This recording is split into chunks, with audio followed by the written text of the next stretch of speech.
Hello. On this episode, which is going to be a short one, I want to talk to you about one of my favorite trials. I am a big foodie. I love food. And every time I eat Italian food, I remember my case about the Italian restaurant that burned to the ground. Some friends of mine owned this restaurant. One night it burned to the ground, and they made a claim with their fire insurance company, who denied the claim. And the fire insurance company said that it was arson by the insured. And so my clients came to see me about handling this case. The problem was I'd never handled a fire insurance case before. I didn't know anything about that. But as a lawyer, you're allowed to make yourself competent, and you can do anything that you want. I saw this as a great challenge from the beginning, and that was a good thing because this case was vigorously defended by a lawyer who was very proud of the fact that all he ever did was fire insurance cases. This guy was a real specialist, and I wasn't. And this guy was so cocky, the defense attorney, that after the mediation impassed, he said to me, "I guarantee you we will win this case." As soon as he said that to me, I knew that I was going to win the case, and he was the one who would ultimately get burned. And that's exactly what happened. So let me visit with you about this case because it's a pretty interesting one, and the trial was a real spectacle. I never realized or appreciated just how much can be learned from a pile of ashes. And I learned from handling the case before trial all about fire investigation, analysis of ashes using gas spectrometers, and all of the technical terms that allow scientists and lawyers to learn about the cause and origin of fires. And frankly, it was fascinating. I don't do too much with that knowledge, but I was always curious to learn about new things. So this case was very fulfilling in that respect. So it turned out that sterno was found amidst the ashes of the restaurant. And the insurance company took the position that this was arson by the insured, and the accelerant that was used was sterno, which they claimed was all over the place. I knew from the get-go that this case was going to be a trial because they seemed to have it out for my clients. My clients were these three guys, each one of them a real character. In fact, they had all been in the nightclub business previous to that, and not only did I know them well, but I used to hang out at their nightclub and go eat dinner there, a very well-known nightclub in Miami. So the case goes to trial. This case that I was guaranteed I was going to lose. But of course, I knew otherwise. During the trial, one of my clients was being sentenced in federal court for a crime that he had recently been convicted of. Let me go off on a tangent and tell you that was pretty interesting.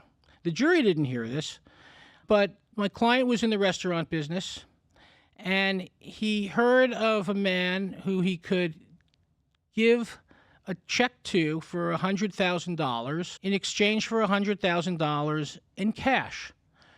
That's known as money laundering. So anyway, he goes to this guy's office, and the guy's a lawyer.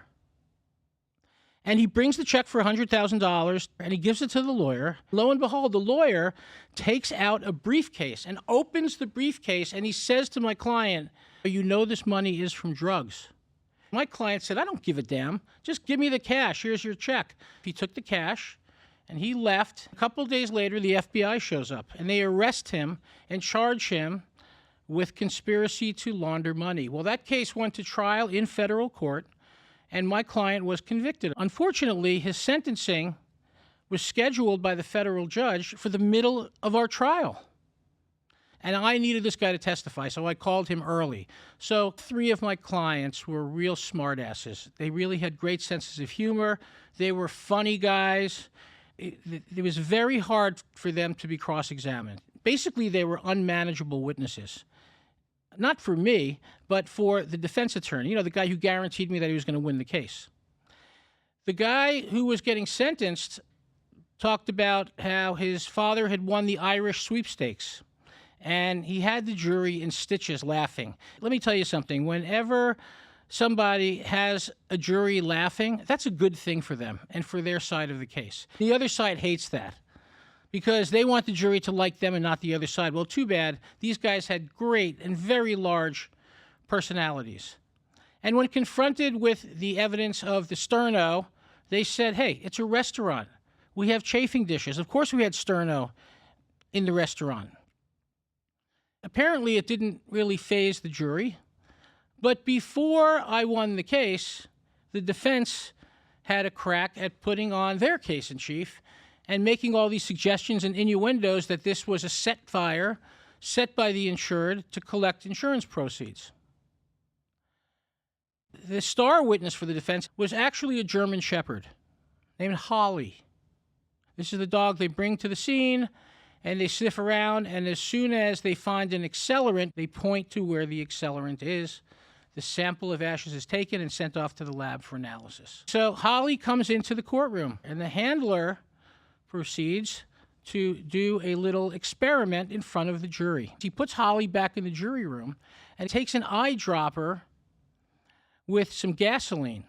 He walks all the way to one corner of the courtroom and with the eyedropper puts one drop of gasoline. And then he goes to the other side of the courtroom and he puts another drop of gasoline. And right in front of the witness stand, he puts another drop of gasoline.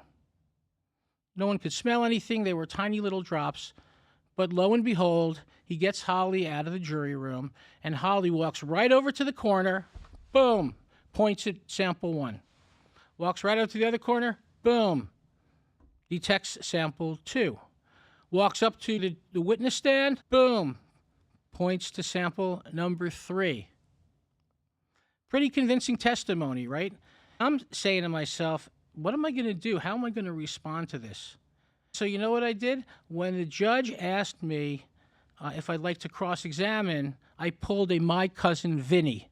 And I said, Judge, how do I cross-examine a German Shepherd?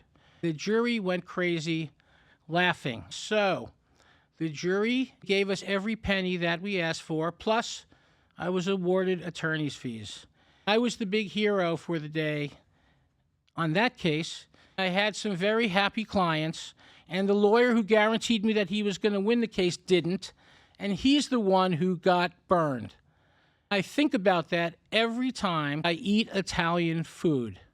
And you know what? That's the interesting part of being a trial lawyer, because you never know who's going to walk in next with their own interesting case. That's why I loved it so much. So that's the case of the flaming hot Italian food. I hope you enjoyed it. Bon appetit.